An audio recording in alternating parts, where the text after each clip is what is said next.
जितने भी मित्र UP TET का एग्ज़ाम दिए हैं और हम सभी मित्रों में से अधिकांश मित्र ऐसे हैं जिन्होंने कुछ ना कुछ ओएमआर में गलतियां कर दी हैं। जी हाँ, बिल्कुल। यूपी टेट का एग्ज़ाम देते वक्त उन्होंने ओएमआर में कुछ गलतियां कर दी हैं। किसी ने रोल नंबर में गलती कर दी, तो किसी को जो है जो उसका बुकलेट का नंबर था वो गलत भर दिया है।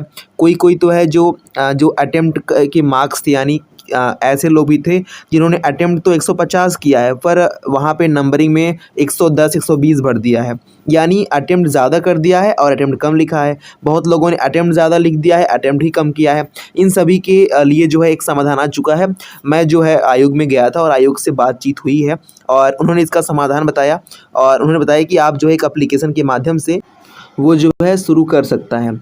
अब यहाँ पर देखिए, आपके सामने एक एप्लीकेशन आपको दिखाई दे रही है। आपको सिंपली क्या करना है, किसी भी साइबर कैफ़े पे इसे निकलवा लेना है, ठीक है। मन करे तो निकालना चाहे तो निकाल लें, और अगर ऐसे अपने हाथ से लिखना चाहे तो भी लिख सकते हैं, पर निकलवा लेंगे तो ज़्यादा बेहतर रहेगा। सिंपली क्या करना है, आपको यहाँ पर इतना सब कुछ हो गया।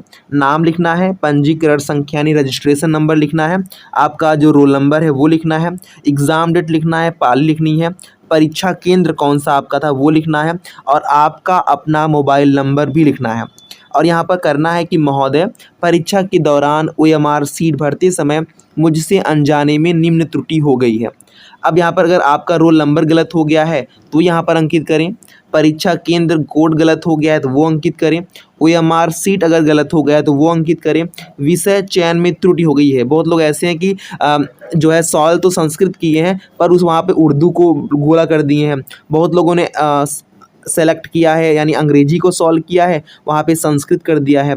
और यहाँ पर देखिए भाषा 2 वाला कॉलम भरना छूट गया, कुल प्रश्न संख्या वाला कॉलम छूट गया, विषय चयन में त्रुटि हो गई। जो भी आपको समस्या हुई है आप यहाँ पर खूब अच्छे तरीके से लिख दीजिए, ठीक है। उसके बाद उक्त त्रुटि पूर्णतः मानवीय भूलवश हुई है, अतः आपसे विनम्र अनुरोध है कि उपलब्ध अभिलेखों एवं परीक्षा रिकॉर्ड के आधार पर मेरी अभ्यर्थिता पर सहानुभूतिपूर्वक विचार करते हुए आवश्यक कार्यवाही करने का कष्ट करें। इसके लिए मैं सदैव आपका आभारी रहूँगा, ठीक है। तो ये आपको एप्लीकेशन लेना है। अगर आप अपने हाथ से बहुत सुंदर ढंग से करेंगे तो और ज़्यादा प्रभावपूर्ण होगा, ठीक है, सिवाय पीडीएफ निकालने के। पर ये आपके ऊपर है कि आप पीडीएफ निकालना चाह रहे हैं या नहीं। अगर आप पीडीएफ निकलवाएंगे तो आपको एडिटिंग का सामना करना पड़ेगा, जैसे अपना नाम इसको वहाँ पे आपको लिखवाना पड़ेगा, जो आपके पिता हैं उनका नाम करवाना पड़ेगा, तो बहुत तामझाम है।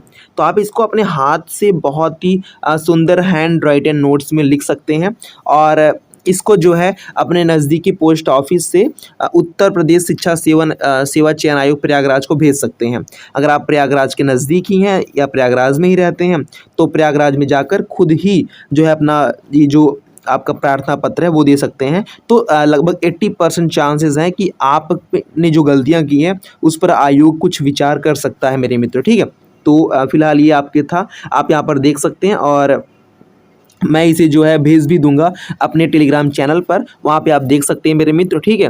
एक और महत्वपूर्ण बात, यदि आप सीटेट की तैयारी करना शुरू कर चुके हैं और आपको हैंड राइटन नोट्स चाहिए, मात्र 20 से 25 पेज का नोट्स हो और आपका पूरा कवर हो जाए, यानी कि जैसे अगर शिक्षण हमें जो है हिंदी शिक्षण पढ़ना है तो मात्र 17 से 18 पेज में पूरा हिंदी शिक्षण खत्म हो जाएगा।